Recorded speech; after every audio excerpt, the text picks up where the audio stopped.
যুক্তরাষ্ট্রীয় ব্যবস্থার এককেন্দ্রিক সরকার ব্যবস্থার প্রধান পার্থক্য কি?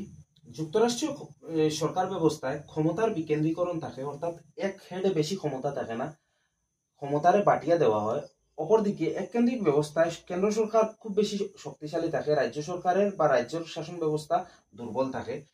যুক্তরাষ্ট্রীয় ব্যবস্থায় নাগরিকত্ব দুই ধরনের থাকতে পারে, রাজ্যের আলাদা নাগরিকত্ব থাকতে পারে অঙ্গরাজ্যগুলোর, কিন্তু এককেন্দ্রিক ব্যবস্থায় এরকম কোনো সিস্টেম নাই, একক নাগরিকত্ব থাকবো। কোনো মানুষ যদি কোনো দেশের নাগরিক হয়, শুধু ওই দেশেরই নাগরিক হইতে পারবো, রাজ্যের কোনো নাগরিকত্ব পাইতো না।